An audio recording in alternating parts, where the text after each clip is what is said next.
Hello everyone, welcome to our classes. इस particular lecture में देखेंगे हम रीजनल स्टेट्स जो पंजाब एंड मैसूर है। इससे पहले हम लोग ऑलरेडी मैं 2 लेक्चर इस पर बना चुका हूँ, तो आप प्लीज़ आप उसे जाकर देख सकें। मैं उसे बनाया हूँ कि जो एडवेंट ऑफ यूरोपियन कंपनीज़ के बारे में, जो भारत में जो आती है कंपनीज़, मैं उस पर ऑलरेडी एक वीडियो बना चुका हूँ लेक्चर 1 में। आप उसे जाकर देखेंगे, बहुत आपको फ़ायदा होगा। और सेकंड लेक्चर में मैं जो बनाया हूँ आपको east India companies and Nawab of Bengal's, इसके बारे में मैं आपको बनाया हूँ। मैं इसका लिंक आपको डिस्क्रिप्शन में आपको प्रोवाइड कर दूँगा। प्लीज़ आप उस लेक्चर को देखें। आप अगर सीरीज में लेक्चर देखेंगे तो आप डॉट को कनेक्ट कर पाएंगे, ठीक है। और डॉट कनेक्ट करना बहुत ज़्यादा ज़रूरी है, खास करके हिस्ट्री में। बाकी सारे सब्जेक्ट में आपको डॉट करने का आपको तो डॉट कनेक्ट करना ही पड़ेगा, ठीक है। तो अभी जो करंट में जो भी आपको 6-7 BPSC आने वाला है, उसमें तो आपको हेल्प करेगा ही करेगा काफ़ी ज़्यादा। बाकी जो भी फ्यूचर में जो भी आपको BPSC हो गया, UPPSC हो गया, स्टेट PCS में खास करके घटना चक्र का बहुत बड़ा रोल रहता है। आप इसको ऐसे वहाँ आप यूज़ कर सकते हैं। तो ये जो है आप पर्टिकुलर आपको लेक्चर थर्ड रहेगा, आपको उसमें मैं आपको बात करूँगा regional state Punjab and Mysore के बारे में। ज़्यादा क्वेश्चन नहीं, बट स्टिल हम थोड़ा देखते हैं इसके बारे में क्या है। चलिए हम लोग स्टार्ट करते हैं। उसने पहला क्वेश्चन पूछा कि the kingdom of Ranjit Singh included. जो किंगडम ऑफ रंजीत सिंह थे वो कहाँ पर इंक्लूडेड था। और आगे परसेंट अगर इंडिया है, ये जो अगर यहाँ पर देख रहे हैं ये कुछ ऐसा, कुछ इस टाइप में उस समय अगर ये कुछ ऐसे रहा होगा, उस समय ये पंजाब वगैरह सारा रीजन उस समय इंक्लूडेड था, ठीक है। तो जो श्रीनगर तक वहाँ तक इसका जो है किंगडम ऑफ रंजीत सिंह जो है वो इंक्लूडेड था। इस बार आप याद रखिएगा, ठीक है। आगे बढ़ता हूँ। तो रंजीत सिंह का जन्म हुआ था 13 नवंबर 1780 को, होम ऑफ महासिंह के यहाँ, ठीक है। वो चीफ थे सुकर चक्की मिसल के, ठीक है। ये बहुत इंपॉर्टेंट है, सुकर चक्की मिसल के वो चीफ थे। और 25 अप्रैल 1809 में उन्होंने एक ट्रीटी साइन किया अमृतसर में। इसमें महाराजा रंजीत सिंह और ब्रिटेन के बीच में हुआ ट्रीटी ऑफ अमृतसर। या थोड़ा याद रखिएगा, ये पूछता है कई दफ़ा, ठीक है। ट्रीटी ऑफ अमृतसर कब हुआ? तो 25 अप्रैल 1809 को। टर्म क्या था कि जो ट्रीटी जो है महाराजा रंजीत सिंह को प्रिवेंट किया कि आप फर्दर अपना टेरिटोरियल एक्सपेंशन आप नहीं कर सकते हो south of the Sutlej river के साउथ में, ठीक है। But on the other hand Cunningham said that Ranjit Singh occupied authority to spread kingdom in west. लेकिन कनिंगम ने कहा कि जो महाराजा रंजीत सिंह है ये अपनी अथॉरिटी को काफ़ी ज़्यादा स्प्रेड किए हैं। कहाँ पर? वेस्ट में। उन्होंने मुल्तान को एनेक्स किया 1818 में, कश्मीर को 1819 में, पेशावर को 1834 में, ठीक है। तो थोड़ा याद रखिएगा, कश्मीर को भी उन्होंने इंक्लूडेड किया है 1819 में। तो ये आप थोड़ा याद रखने वाली बात है। इसमें से एक ही चीज़ आपसे याद रखना कि ट्रीटी ऑफ अमृतसर 1809 में साइन हुआ है 25 अप्रैल 1809 के दिन, ठीक है। और ये सुकर चक्की मिसल से बिलोंग करते थे महाराजा रंजीत सिंह। सिर्फ इतना ही पूछेगा आपसे। तो विच मिसल, देखिए सेम क्वेश्चन आपको रिपीट हो गया ना। तो घटना चक्र सबसे अच्छी बात है कि यहाँ पे क्वेश्चन बहुत आपको रिपीट मिलेगा आपको, ये एक बहुत अच्छी बात है। To which misl did Ranjit Singh belong to, तो ये आपको सुकर चक्की मिसल से बिलोंग करते थे, ठीक। आगे बढ़ता हूँ। आगे से क्या पूछा कि कैपिटल ऑफ किंगडम ऑफ महाराजा रंजीत सिंह क्या थी भाई? तो आपको लाहौर थी, ठीक है। ये क्वेश्चन आपको कई दफ़ा पूछा जा चुका है क्वेश्चन ये, ठीक है। एक पर्सन था, उसका नाम था जमन शाह। उसने इन्वेट किया पंजाब को 1798 में। लेकिन क्या हुआ कि जब वो वापस जा रहा था वहाँ से पंजाब से, तो क्या वो चेनाब रिवर में वो गिर गया। तो उस पर्टिकुलर पॉइंट ऑफ टाइम में रंजीत सिंह ने उस पर्टिकुलर पर्सन की हेल्प किया, ठीक है, और उसको रिटर्न कर दिया। Ranjit Singh return them safely to Lahore. उसको वापस भेज दिया। तो जो जमन शाह था उसने परमिटेड कर दिया ऑक्यूपाई करने के लिए लाहौर को। तो और महाराजा रंजीत 1799 में लाहौर को सीज कर लिए, ठीक है। और डिक्लेयर उनको उन्होंने अपनी कैपिटल डिक्लेयर कर दी, ठीक है। तो और क्या हुआ फिर उसके बाद क्या है कि ही कैप्चर अमृतसर फ्रॉम द भांगी मिसल 1805 में उन्होंने अमृतसर को कैप्चर कर लिया, ठीक है।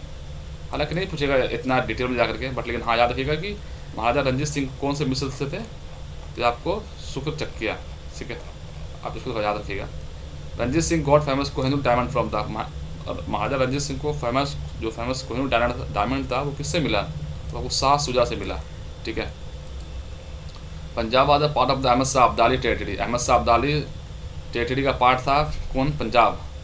आज का पंजाब देखेंगे अगर आप प्रेजेंट डे का, कुछ ऐसे आपको दिख रहा है यहाँ पर ना, कुछ कुछ इस टाइप में। अगर यहाँ पर आप देख पा रहे हैं, उस समय पंजाब काफ़ी बड़ा पंजाब था, ठीक है। वो अहमद शाह अब्दाली का टेरिटरी था उस समय। बट इज 1773 हिज डेथ, जब उसका डेथ हो जाता है, most of the area of his empire was occupied Sikh misl living the Multan, Kashmir and some other small regions, ठीक है। तो उन्होंने ज़्यादातर जो पार्ट को कैप्चर कर लिया गया सिख मिसल के द्वारा, ठीक है। Ranjit Singh got the opportunity, जब बाद में जब महाराजा रंजीत सिंह को जब अपॉर्चुनिटी मिला, उन्होंने कंसोलिडेट किया अपने एम्पायर को। As Afghan were engage in the internal fight, उस समय अफगान जो थे वो अपने इंटरनल वार में इंगेज थे। तो और महाराजा रंजीत सिंह ने पर्टिकुलर पॉइंट ऑफ टाइम में इस पूरे टेरिटरी को क्या किया, कंसोलिडेट कर लिया, ठीक है। शाह शुजा, ये आपको ग्रैंड सन था अहमद शाह अब्दाली का, set on the throne at Kabul. But देखिए शाह शुजा उस समय बैठा हुआ है कहाँ पर, आपको अफगान के एज ए बोल सकते हो कि वहाँ पे उसके उस गद्दी बैठा हुआ है। बट लेकिन अब उसको हटाने के लिए क्या है कि जो उसका भाई है शाह महमूद, उसका ब्रदर है, ब्रदर ऑफ शाह शुजा है, और along with powerful Chieftain Fateh Singh भी एक बंदा है, और एक दोस्त मोहम्मद भी है, जो कि उसको बाद में उसको डिथ्रोन कर देता है और ऑक्यूपाई कर लेता है कश्मीर और पेशावर को, ठीक है। ऑन दिस ओकेजन क्या था, Shah Shuja asked Ranjit Singh for help. तो शाह शुजा जो गद्दी पर उस समय बैठा हुआ है आपको अफगान में, वो बोलता है कि मुझे हेल्प करो महाराजा रंजीत सिंह को, ठीक है। तो फिर उसी समय उनको ये बात, ये जो है जो पर्टिकुलर जो डायमंड है वो उनको मिल जाता है, ठीक है। ऐसा कुछ, ठीक है, वो हेल्प में, ठीक है, कुछ मुझे ऐसा लगता होगा, ठीक है। हाँ, तो help for presenting him Kohinoor, अच्छा उसने कोहिनूर प्रेजेंट किया ताकि आप उसकी हेल्प कर दें, ठीक है। आगे बढ़ता हूँ। तो शाह शुजा ने उनको कोहिनूर प्रेजेंट किया कि आप मेरी हेल्प करें इन सबसे बचाने के लिए। Women the following said, God intended me to look upon all the religious with one eyes. That is why he took away the light from the others. तो ऐसा महाराजा रंजीत सिंह का है, ठीक है। जो भी आप ग्रेट रूलर देखेंगे वो ज़्यादातर रूलर जो हैं वो सारे रिलीजन को साथ लेकर चलते हैं। चाहे अशोका हो, अकबर हो, चाहे महाराजा रंजीत सिंह हो, ये सब सेकुलर आपको लीडर हैं, ठीक है। The ever statement was made by the Maharaja Ranjit Singh. Ranjit Singh was born in 13 November 1780 में उनका जन्म होता है, ठीक है। When he was 12 year old his father Maha Singh died, उनके फादर का जन्म हो जाता है। A council of regency govern administrate from the 1792 to 1797 which included his mother in law and diwan. He assumed the power directly 1797। Ranjit Singh annex Lahore 1799, Amritsar 1805। और ये सब थोड़ा याद रखिएगा बस। लेकिन वो जो है बेसिकली जो ये सब जो भी ऐसी बातें हो ना, God intended me to look upon the all the religion with one eyes, that is why he took away the light from the others, ठीक है। ये किसका महाराजा रंजीत सिंह का। ये आगे बढ़ता हूँ। सबसे ज़्यादा महाराजा रंजीत सिंह कौन थे, तो ये खड़क सिंह थे। जब महाराजा रंजीत सिंह जब डेथ हो जाता है तो उसके बाद कौन आते हैं, खड़क सिंह आते हैं, थोड़ा याद रखिएगा। खड़क सिंह एक ascended the throne after the death of Maharaja Ranjit Singh 1839 में। He was the edict of opium, consequently a period of the turbulence in the anarchy inseparable from the series of the disruption।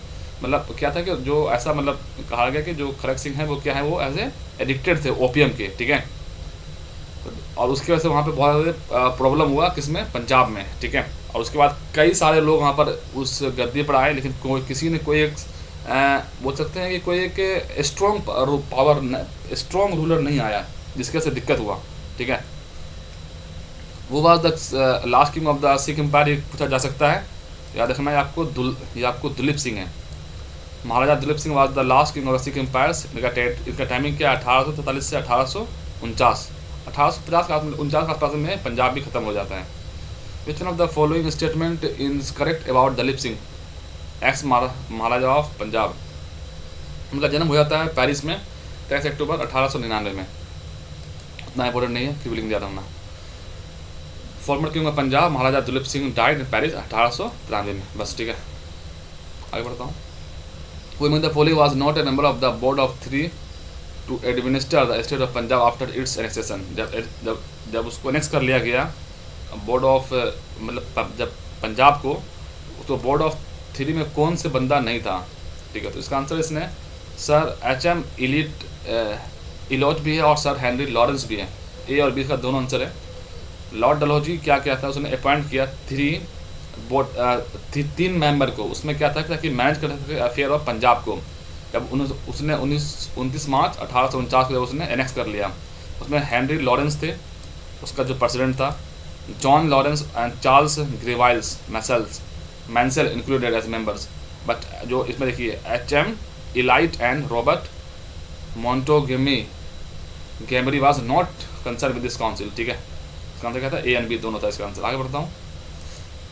अब देखिए यहाँ पे वो emerge the victorious in the first Anglo Mysore war. तो ये आपको हैदर अली, मैं इससे पहले लेक्चर में आपको बता चुका हूँ कि कैसे मैसूर को कैप्चर किया गया। क्या होता है कि पहला जो मैसूर वार होता है वो आपको 1767 में होता है।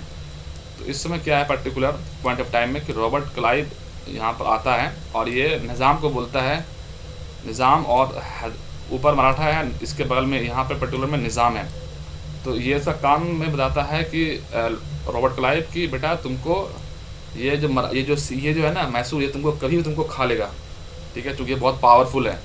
तो वो लोग बोलते हैं हाँ यार ये बात तो तुमने सही कहा, ये तो हमें ये बहुत पावरफुल है, ये अपनी टेरिटरी को काफ़ी ज़्यादा एनेक्स ऊपर बढ़ाएगा, हमको भी ये अपनी टेरिटरी में ले लेगा। तो ऐसा रॉबर्ट क्लाइव बोलता है। तो क्या होता है कि पहले बार में के बाद तो जो है आपको हैदर अली को पता चल जाता है कि मतलब इसने इसे हाथ मिला लिया है। तुम्हारा जो आपको हैदर अली है वो जाता है हैदराबाद के पास, सॉरी इसके पास, निज़ाम के पास और मराठा के पास।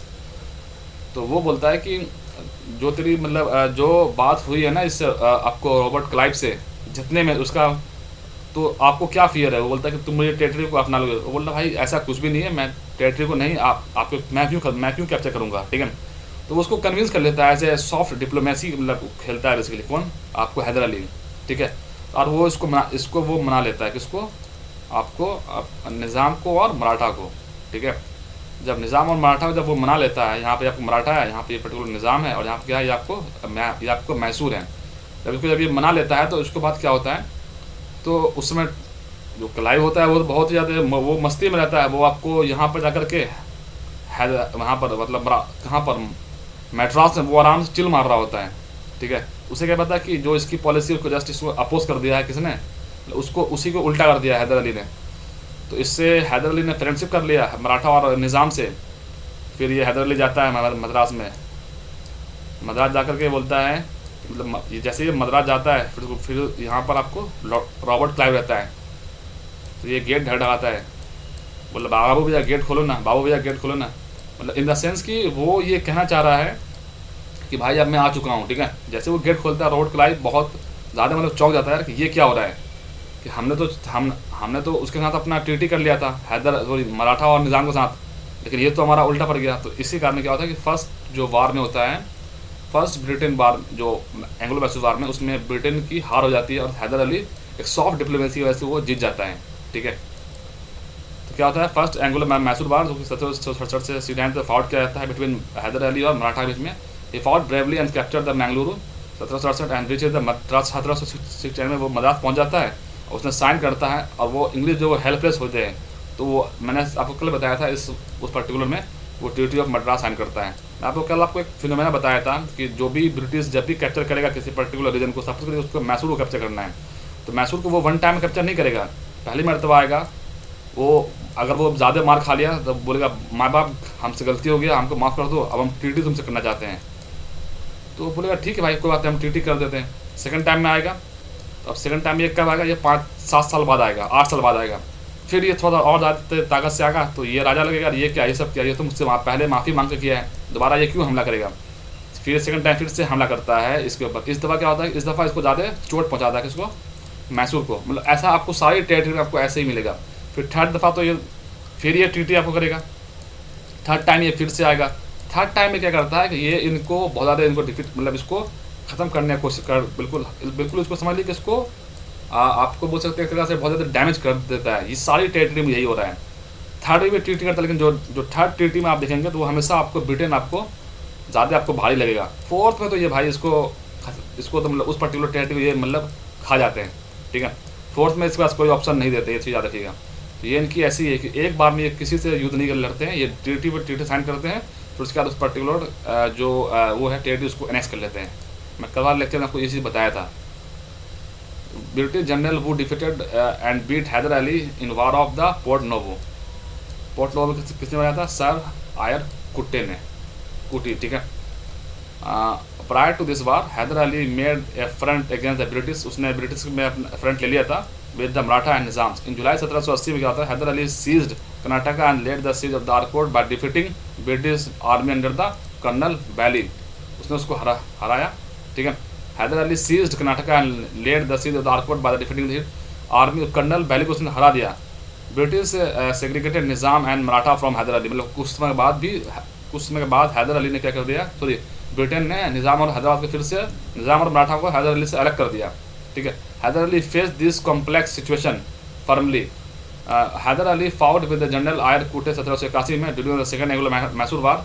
जब सेकंड एंग्लो मैसूर वार होता है इस समय इसकी हार हो जाती है, तो ये इस समय मराठा और इसको निज़ाम को नहीं समझा पाता है, क्योंकि इस समय जो ब्रिटिश की जो डिप्लोमेसी है वो एक अलग लेवल में पहुँच जाती है। ठीक है, और उसकी हार हो जाती है हैदर अली की पोर्ट नोवो में। तो उस समय कौन है पोर्ट नोवो में, कौन है आपको, ब्रिटिश की ओर से जनरल आयर कूटी है, थोड़ा याद रखने वाली बात है। टीपू सुल्तान की कैपिटल क्या थी भाई, तो श्रीरंगपट्टनम था। Tipu Sultan set up his capital Srirangapatnam and was the founder मतलब जैकोबिन क्लब, ये जैकोबिन क्लब का ये मेंबर भी था, and also planted the tree of liberty. ठीक है, the symbol of the alliance between the France and Mysore, France और मैसूर का काफ़ी अच्छा उससे बोल सकते हो आप रिलेशन था। ठीक है, Srirangapatnam he sent his delegate for the maintain the fruitful relationship with the contemporary foreign state. ठीक है, मतलब ये काफ़ी इस तरह से जो आज का जो मॉडर्न आप बोल सकते हैं वो उस सेंस में इसका कुछ ऐसी पॉलिसी वगैरह थी। ऐसा ये पूछता है कि ट्री ऑफ प्लांट किसने जैकोबिन क्लब से कौन जुड़ा, तो आपको कौन है, तो टीपू सुल्तान है। श्रीरंगपट्टनम उसने कैपिटल बनाया, वो कौन है, आपको टीपू सुल्तान है। ठीक है, आगे बढ़ता हूँ। वो the following Indian rulers establish embassies in the foreign countries on the modern land, तो कौन है, टीपू सुल्तान ही था। जो जैसे आज हमारी जो भी एम्बेसी वगैरह होती है बाहर में, तो उसी लैंड पर जो इसने बनाया वो कौन था, टीपू सुल्तान था। आगे बढ़ता हूँ। Tipu Sultan defeated the British army in 1780 at, तो कहाँ पर भाई, तो पोलीलूर में।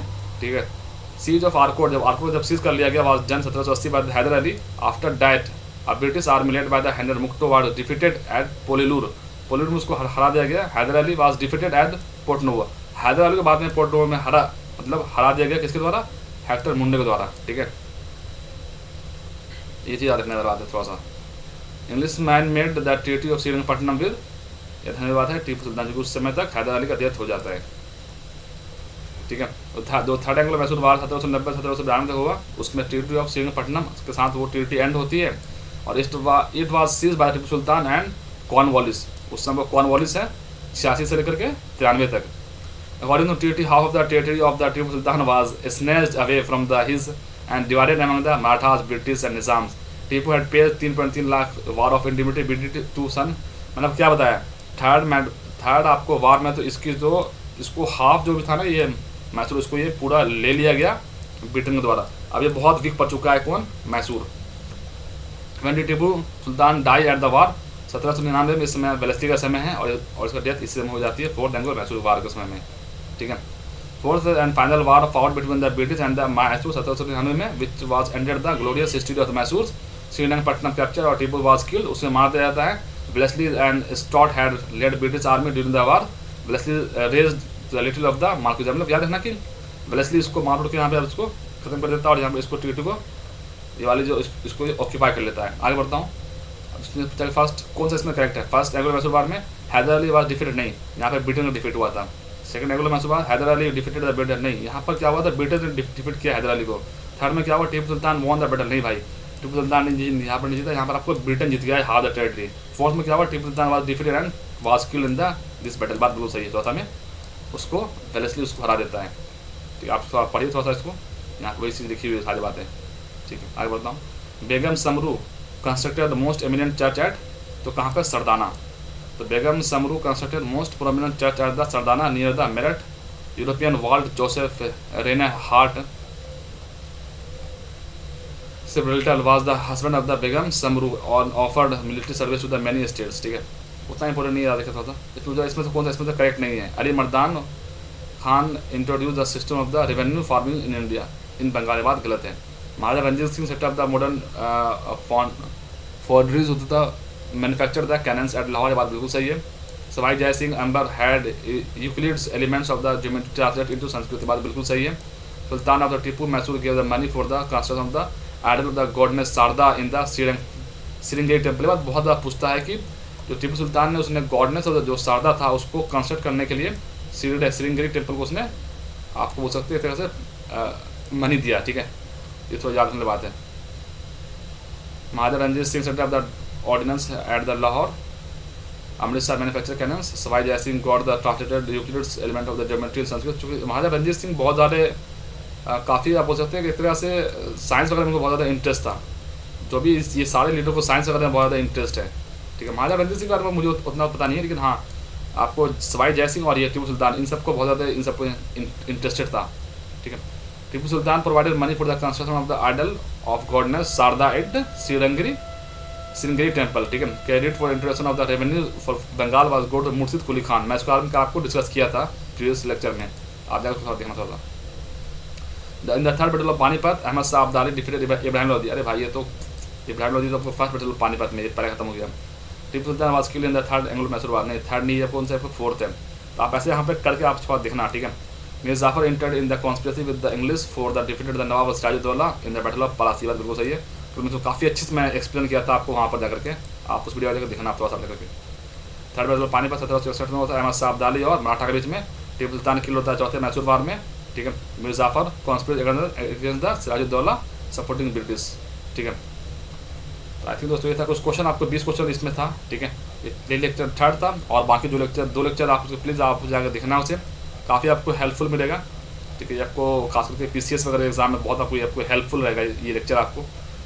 ठीक दोस्तों आज के लिए इतना ही है, बाकी मिलते हैं नेक्स्ट वीडियो में। और आपको वीडियो पसंद हो आपसे लाइक शेयर सब्सक्राइब कर देना। बाकी अभी आपको किसी भी नए टॉपिक पर आपको वीडियो बनाना हो तो आप उसे प्लीज़ आप उसे कोई आपको डाउट आस्क करना हो तो आप उसे लेटेस्ट जो भी वीडियो है आप उसे वहाँ पे आप पूछ सकते हैं। मैं कोशिश करूँगा उसको आंसर करने का एज अर्ली एज पॉसिबल। तो दोस्तों आज के लिए इतना ही, okay take care, bye bye.